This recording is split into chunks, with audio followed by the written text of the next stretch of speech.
ये जर्नी कहीं न कहीं बहुत सारे स्टूडेंट्स को मोटिवेट भी करेगी। मेन होती है गाइडेंस। शुरुआती दौर पे आपने किन किन बातों का ध्यान दिया जिससे कि आपकी प्रिपरेशन अच्छी हो पाई? रेगुलर एग्जाम दो जिससे आपकी कंटिन्यूटी रहती है। कौन सी ऐसी चीज़ है जो 5 बार एसएससी जेईई में एग्जाम अटेम्प्ट करने के लिए मोटिवेट करता रहा? तो स्टूडेंट को ईगो पे अपने लेना पड़ता है ये चीज़।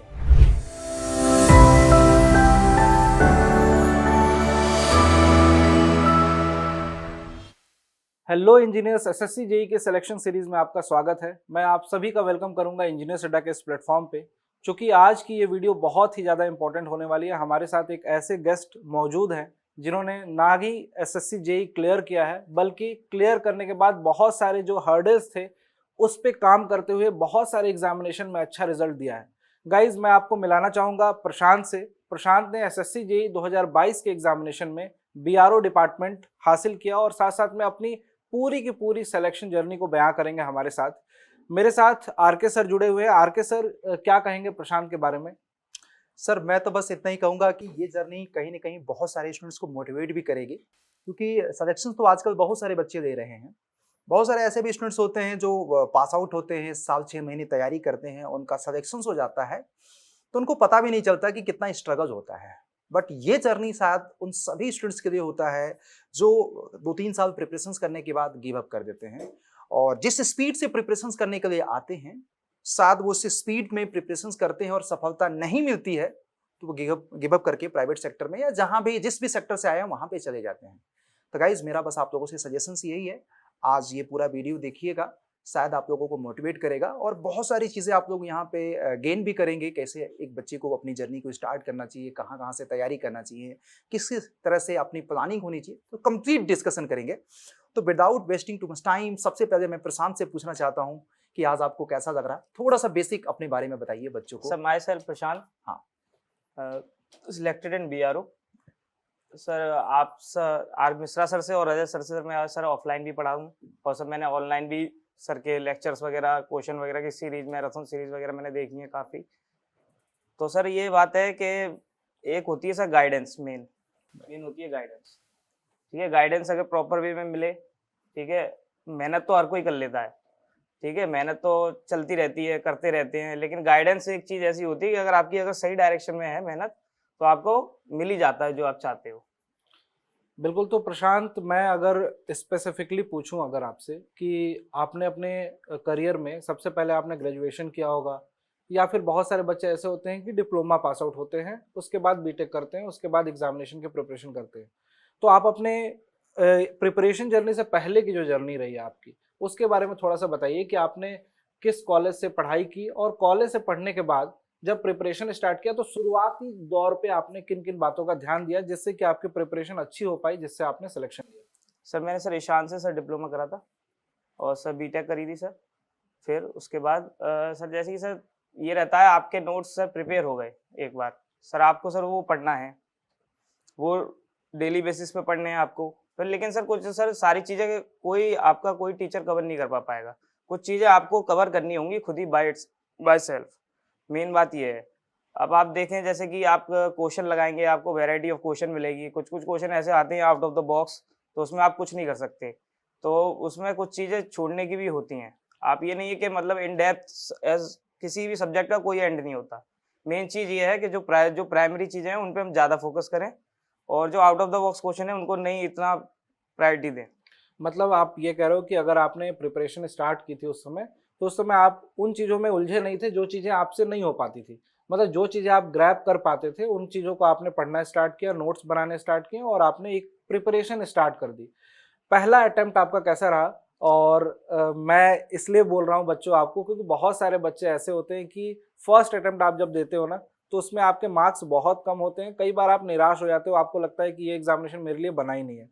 तो आपको बस इतना बोलूँगा कि जब भी अटेम्प्ट दें, उस अटेम्प्ट को सीरियसली दें, लेकिन हाँ, निराशा और सफलता दोनों ही उसके हिस्से होते हैं। प्रशांत से पूछूंगा, प्रशांत आपका फर्स्ट अटेम्प्ट कैसा था? सर, मैंने फर्स्ट अटेम्प्ट दिया, फर्स्ट अटेम्प्ट मेरा रहा था सर, मेरे 62 नंबर यानी 52 नंबर आए थे फर्स्ट अटेम्प्ट में। फिर सर मैंने मैंने सर लगातार एसएससी जेईई तो दिए हैं, लगातार दिए हैं। एसएससी जेईई मैंने एक भी नहीं छोड़ा। और सर मैंने सर बीच में सर अदर स्टेट के भी दिए हैं, एमपी का भी दिया है, डीएसएसबी के भी दिए हैं, NHPC भी दिया है, NWDA भी दिया है, और सर मैंने एग्ज़ाम तो काफ़ी सारे दिए हैं। लेकिन एक चीज़ और है, जैसे कि अगर आप एग्ज़ाम देते रहेंगे, भले आप एक ही पेपर को अगर फ़ोकस करके रहेंगे तो उस चीज़ में भी दिक्कत है। अब आप पूरी साल एक पेपर का इंतज़ार करो, ठीक है? फिर उसमें अगर आप नहीं दे पाए, एफिशिएंसी आपकी नहीं हो पाई उधर, अच्छा नहीं कर पाए, तो उसमें भी दिक्कत हो जाती है। इसके लिए आपको एग्ज़ाम रेगुलर देने चाहिए। भले कोई सा भी एग्ज़ाम आ रहा हो, रेगुलर एग्ज़ाम दो, जिससे आपकी कंटिन्यूटी रहती है पेपर देने की। अब ये नहीं सीधे 1 साल बाद आएगा SSC जेईई फिर वही देंगे। ये बिल्कुल। थोड़ा पेपर प्रेशर भी हैंडल करने में आपको मदद देता है। तो टू बी मोर प्रिसाइज अगर मैं बात करूं कि एसएससी जेई एग्जामिनेशन जो अभी आपने क्लियर करा है, एसएससी जेई कौन सा अटेम्प्ट था जिसमें आपने क्लियर करा इस एग्जामिनेशन को, स्पेसिफिकली बताइए, चौथा या पांचवा अटेम्प्ट? सर मेरा 5th अटेम्प्ट था ये। 5th attempt. आरके सर, मेरा यहाँ पे एक सवाल है कि कौन सी ऐसी चीज है जो 5 बार SSC जेईई में एग्जाम अटेम्प्ट करने के लिए मोटिवेट करता रहा है? सर मेरे हिसाब से ये है सर, थोड़ा स्टूडेंट को ईगो पे अपने लेना पड़ता है ये चीज़ें, Right. कि मैंने अगर 4 साल दिए हैं, मेरा नहीं हुआ, ऐसे कैसे नहीं हुआ? थोड़ा आदमी को मतलब अपने ईगो पे ले जानी पड़ती हैं ये बातें। इतने भी खराब नहीं है कि नहीं निकाल पाएंगे। राइट। बिल्कुल, मतलब काफ़ी ये मोटिवेटिंग बात भी है कि कई बार अभी अब आपने 4 साल अपने ज़िंदगी के मेहनत की हैं, डेफिनेटली आपने साथ-साथ में आप हेल्थ फ्रीक भी रहे हो, हाँ। आप साथ-साथ में अपने बॉडी, जिमिंग इन सब को साथ में कंटिन्यू करा है और साथ-साथ में अपनी प्रिपरेशन को भी कंटिन्यू करा है। तो कहीं न कहीं आपके दिमाग में ये आता होगा कि इन 4 सालों में मैंने जो अपनी पढ़ाई को दिया उसका आउटपुट अभी तक नहीं मिला। तो इस बात को लेके आपने 5वें साल एकदम फ्रेश अटेम्प्ट अच्छे से दिया आपने और इस बार आपने एग्ज़ामिनेशन को क्लियर किया। प्रशांत, सब बातें एक साइड में रखते हुए एक बात मैं पूछना चाहूँगा कि फर्स्ट रिएक्शन क्या था आपके फैमिली का जब आपका सिलेक्शन हुआ था? सर ऐसा था, IPL का मैच चल रहा था, हुँ। 24 मई को आया था रिजल्ट। तो मैं, पापा, मम्मी हम देख रहे, मम्मी मतलब मैं और पापा ही मैच देखते हैं ज़्यादातर, तो हम मैच देख रहे थे, चेन्नई का मैच चल रहा था। तो दोस्त का कॉल आया कि रिजल्ट आ गया है। मैंने कहा अच्छा मैंने देखा नहीं है, चेक करता हूँ। तो फिर मैंने फ़ोन खोला, पहले मैंने दी कट ऑफ, 2 PDF आती हैं, एक में रोल नंबर होता है, एक में कट ऑफ रहते हैं। तो मैंने पहले कट ऑफ वाला देखा, कट ऑफ मेरे की हाई है बहुत, मैंने ये तो थोड़ा डर सा लगा। फिर मैंने सीधे नाम से सर्च नहीं, फिर मैंने सीधे रोल नंबर लिया, कॉपी करा, तो उसमें येलो कलर की लाइट जल जाती है। हाँ, तो मैंने कही हो गया। फिर मैं चुपचाप गया, फिर मैंने मम्मी को बताया कि मम्मी हो गया है।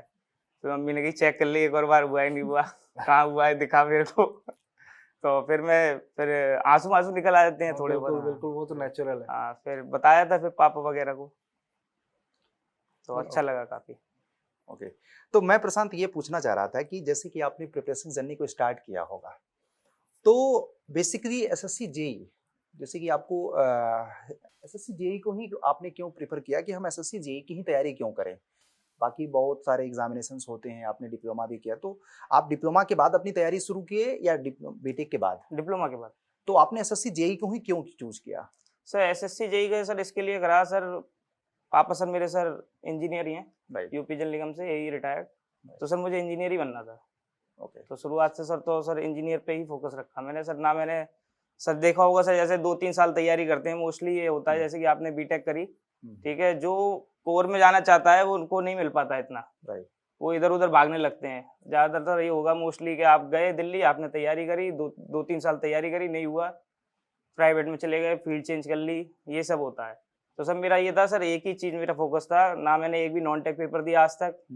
लोग सर बच्चे होते हैं दे देते हैं नॉन टेक पेपर, साथ में नॉन टेक की भी तैयारी करते हैं। बिल्कुल। और सर मैं एक बात और बता दूं, मेरे ये जीएस पोर्शन में सर आज तक 15 नंबर से ऊपर नहीं आए। ओके। तो बिल्कुल लास्ट सर। में जैसे कि आपने कुछ इसके लिए एक्स्ट्रा एफर्ट लगाया कि जीके जीएस में कुछ अच्छा स्कोर हो जाए, या सर फिर सेम रणनीति एफर्ट तो लगाया था, लेकिन सर हो नहीं पाया सर। जीएस सर तो दिमाग के ऊपर से जाती है सर, हो नहीं पाता है उसमें। ओके। और इनफैक्ट ये समस्या सर सबके साथ होता है। बिल्कुल सर, इंजीनियरिंग बैकग्राउंड में तो जितने भी बच्चे हैं, मुझे लगता है कि सभी बच्चों के साथ सेम प्रॉब्लम है। अगर आप प्रिपरेशन कर रहे हो और जीके पोर्शन की बात करो तो बहुत सारे सेलेक्टेड स्टूडेंट अभी बारी बारी से हम सबको लेकर आएंगे। उन सबका जनरल सेंस में यही कहना होता है कि जीके जीएस समझ में नहीं आ रही है, या पता नहीं चल रहा है कि प्रिपरेशन कितनी हो चुकी है, आउटपुट एक पता नहीं चलता है। जैसे रीजनिंग की प्रैक्टिस किया, बच्चे ने बोला कि 50 में से सर मैं 48 ला लूंगा, 45 ला दूंगा। टेक्निकल पढ़ा, टेक्निकल बोलता है कि 70 से 80% तक मैं स्कोर कर लूंगा, लेकिन वहाँ कॉन्फिडेंस नहीं आता है।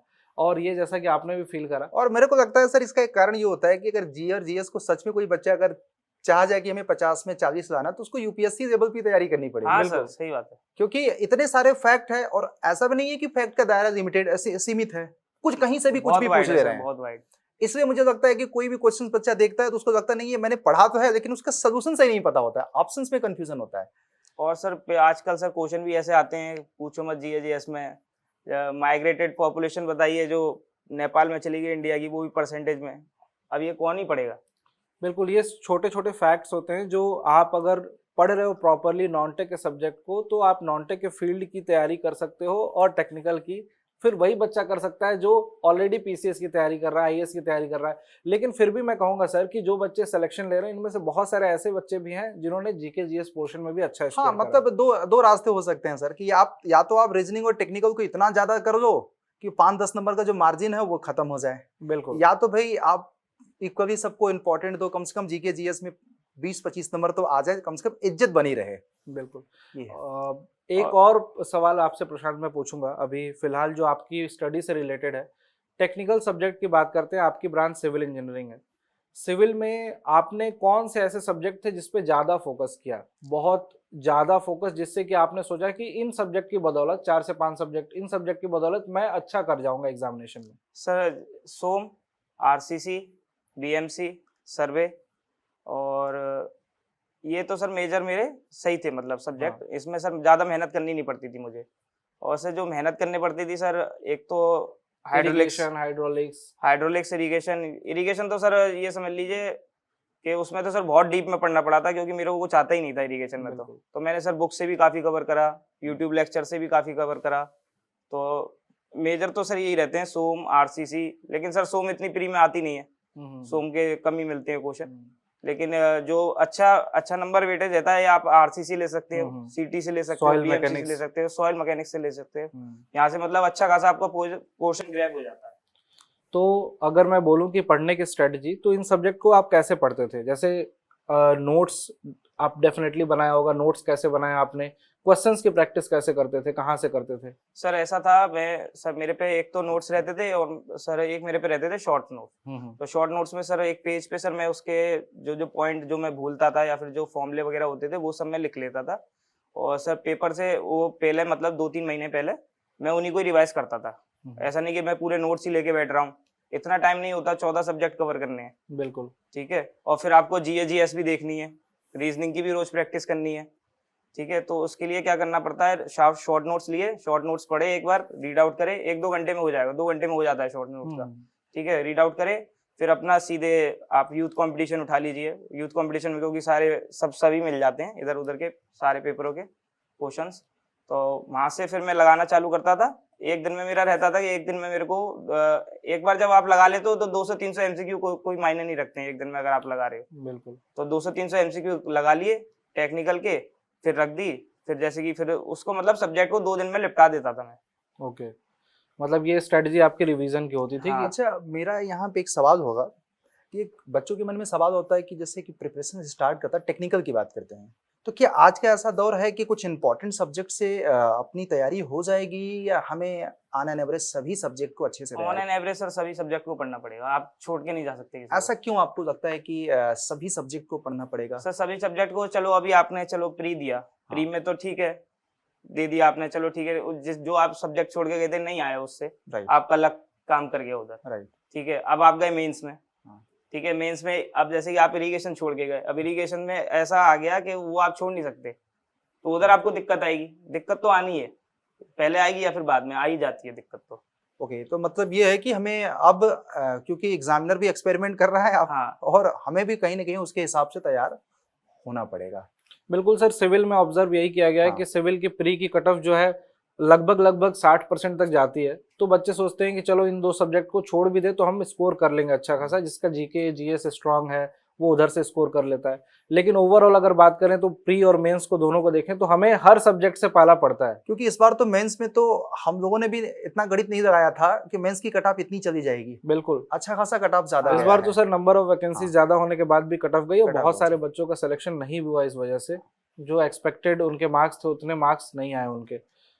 खैर प्रशांत, एक क्वेश्चन मेरा यहाँ पे बहुत जरूरी था, आपने बहुत अच्छी बात बोली है कि यार आपने प्लस शॉर्ट नोट्स, शायद ये वीडियो जो लोग देख रहे होंगे हर बच्चे के पास मैंने ऑन एन एवरेज माना है सर कि एक अपना खुद का नोट्स के साथ साथ शॉर्ट नोट्स होता है।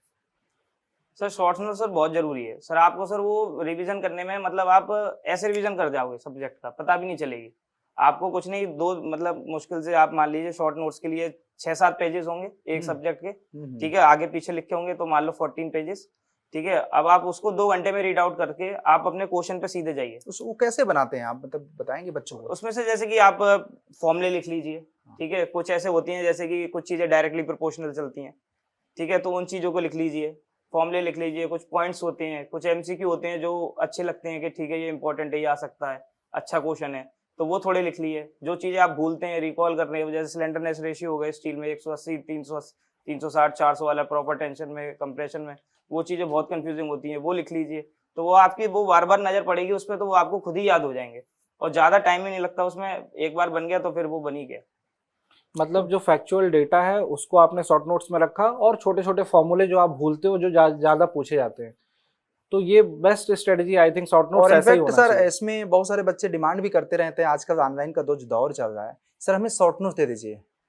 नहीं, शॉर्ट नोट्स के लिए मैं आपसे ये कहूंगा कि एक बुक है सिविल की गोली, उसकी आती है, उसने काफी पॉइंटर दे रखे हैं उसमें, एकदम बुलेट्स पॉइंट दे रखे हैं, अगर आप वो भी कर लोगे वो भी अच्छा है, लेकिन अच्छा यही है अपने हाथ से लिखो। मेरा भी वही सजेशन होता है, क्योंकि हाथ से आप अगर हाँ, 2-3 बार चीजें लिख लोगे ना तो वो खुद ही रिकॉल हो जाती हैं दिमाग में, क्योंकि आपके अपने लैंग्वेज में हाँ। है। बिल्कुल सर, डेफिनेटली जैसा प्रशांत ने बोला, मैं भी ये फील किया हूँ, बहुत सारे बच्चों को खुद के बोलते हैं सर अपने नोट्स दे दो, कई बार पढ़ाते समय बोलते हैं बच्चे कि खुद के नोट्स दे दो सर, लेकिन मैं सबको यही कहता हूँ कि गाइज आपके खुद के द्वारा लिखे गए नोट्स ही काम आने वाले हैं एग्जामिनेशन में, क्योंकि उस लैंग्वेज को समझना आपके लिए इतना आसान हो जाएगा। जब भी आप रिवीजन करते हो आप कम से कम आधा घंटा बचाओगे, उसमें सारी चीजें देखी देखी रिकॉल हो जाएंगी। तो ये तो बेस्ट चीज है कि अपने नोट्स अपने से बनाओ, किसी भी थर्ड नोट पे बिलीव मत कीजिए, खुद से डेटा लिखिए और बिल्कुल गारंटेड डेटा लिखिए जो आप कंफर्म हो कि ये डेटा बिल्कुल करेक्ट है, तो ये तो बेस्ट है।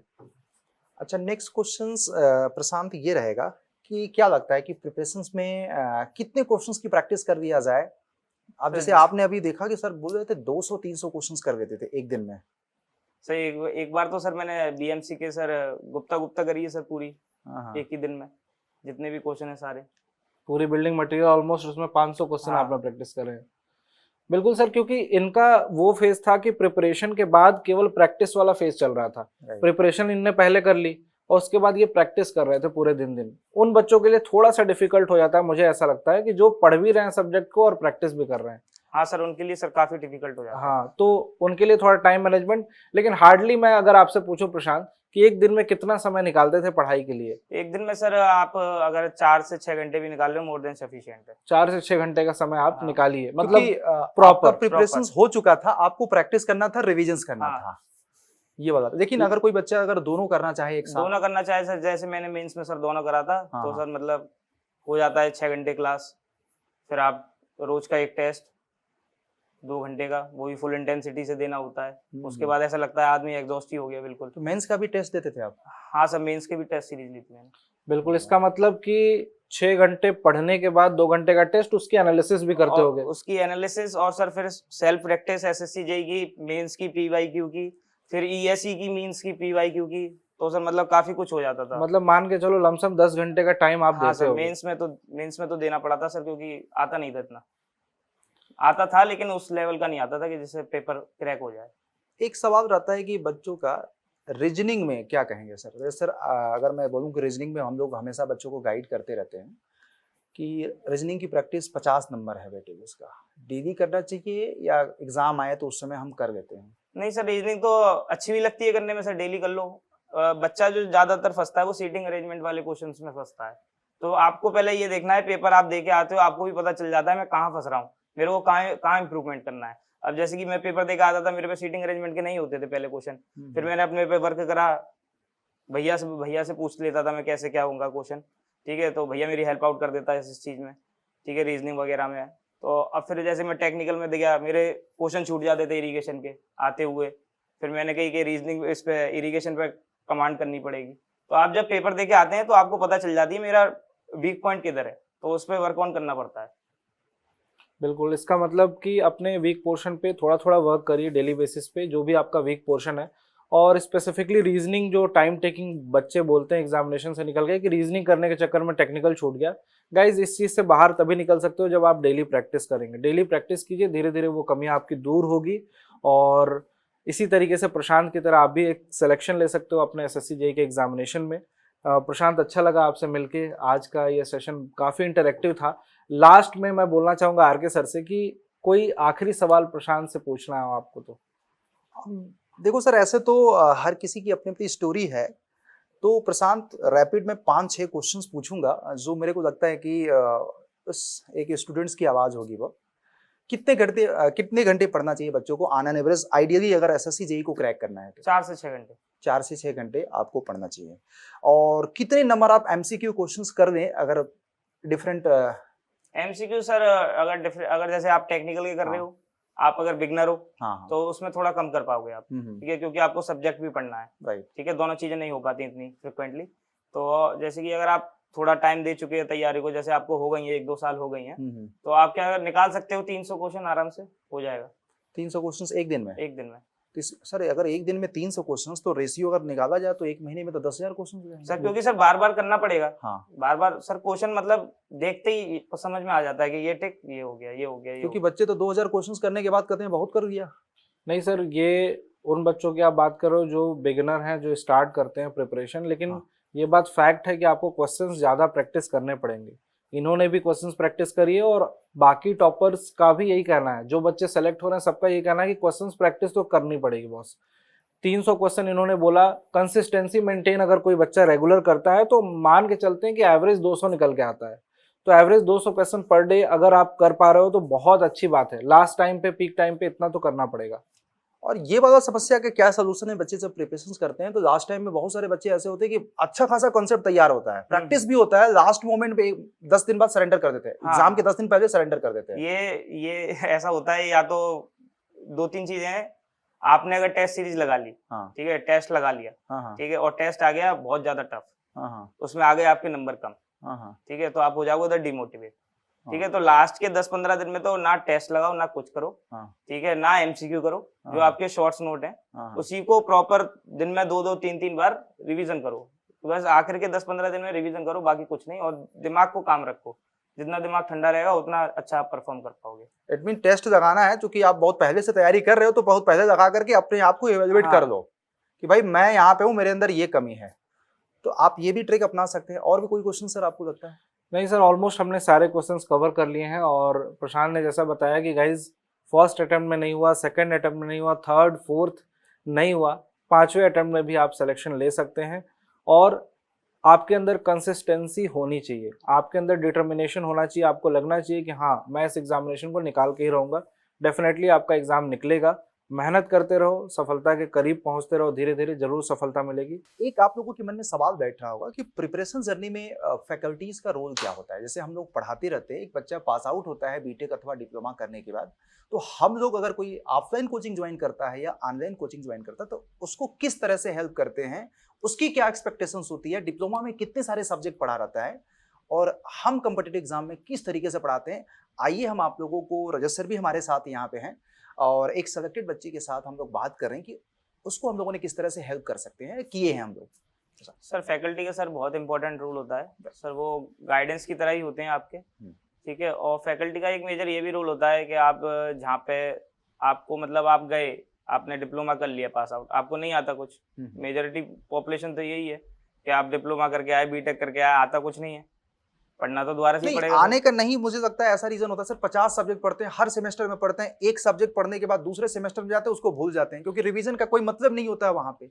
सर सबसे इम्पोर्टेंट पॉइंट एक मुझे ये भी लगता है कि जो वहाँ की पढ़ाई है, जो हमारे सेमेस्टर का करिकुलम होता है, वो प्रिपरेशन और यहाँ पे कॉम्पिटिटिव एग्जामिनेशन के प्रिपरेशन में थोड़ा सा डिफरेंस आ जाता है। और डिफरेंस MCQ क्वेश्चंस आने की वजह से बहुत ज़्यादा बढ़ जाता है, बहुत प्रिसाइज होना पड़ता है स्टूडेंट को। तो प्रशांत, इसी पे आते हैं हम कि आपने जो सीखा, आपके पास कंटेंट बहुत होगा, आपने डिप्लोमा भी करा, बीटेक भी करा और BRO में सिलेक्शन लिया। आपको फैकल्टीज ने किस तरीके से गाइड किया, आपको कितना प्रिसाइज मटेरियल मिला और किस तरीके से आपने अपनी जर्नी को कंप्लीट किया? फैकल्टीज का ऐसा रहता है रोल कि सर आपको सर वो जो मटेरियल प्रोवाइड कराते हैं सर, वो पहले से ही बाइफरकेटेड होता है बहुत, ठीक है। फिर आप क्या उसमें से भी बाइफरकेट कर लेते हो, ठीक है, वो तो होता ही है इम्पोर्टेंट, और उसमें से आप और इम्पोर्टेंट कर करके प्रैक्टिस कर करके आप उसमें से और इम्पोर्टेंट बाइफरकेट कर लेते हो, तो उसमें मतलब काफी फैकल्टी का इम्पोर्टेंट रोल रहता है, मतलब समय बच गया आपका। समय बचता है। और जो बेसिक गाइडलाइंस है, जैसा आपने बोला कि कॉलेज की प्रिपरेशन जो होती है वहाँ पे हम उस तरीके से सब्जेक्ट को इन डेप्थ नहीं समझ पाते हैं। Yes sir. तो वो एक सब्जेक्ट की अंडरस्टैंडिंग, और उसके बाद तो सर मुझे लगता है कि किसी भी सिलेक्शन जर्नी में स्टूडेंट का जो रोल होता है ना, क्योंकि सर कॉन्सेप्ट हमने दे दिया, बिल्कुल हमने कॉन्सेप्ट दे दिया, हमने कुछ बेसिक क्वेश्चंस कराया। ऐसा तो नहीं है हम क्लास में जब कराते हैं तो हजारों क्वेश्चंस करा देते हैं भाई, बिल्कुल। एक कॉन्सेप्ट पढ़ाया 3 से 4 क्वेश्चंस उस पे कराया, बच्चे को उसके बाद उस पे करना है 100 क्वेश्चंस की प्रैक्टिस, तो वो तो उसी का रोल है। हाँ। रिविजन्स करना उसका रोल है, नोट्स बनाना, की पॉइंट्स प्रैक्टिस करना। तो बस मेरे को ऐसा लगता है प्रशांत कि इसमें फैकल्टी का एक सिंपल वही रोल है कि जो क्रिप्स इन्फॉर्मेशन आपको एज ए कॉन्सेप्ट चाहिए, बेसिक क्वेश्चन चाहिए, वो फैकल्टी प्रोवाइड कर देता है, बाकी करना होता है रेस्ट ऑफ द स्टूडेंट के हाथ में होता है। बिल्कुल। 70 से 80% मेहनत सर स्टूडेंट की है किसी भी सिलेक्शन जर्नी में। And once again congratulation thank Prashant, you sir. BRO में आपका सिलेक्शन हुआ 2022 एसएससी जेई में, और बाकी आपके फ्यूचर के लिए सारी की सारी शुभकामनाएं पूरी की पूरी इंजीनियर्स अड्डा की टीम की तरफ से।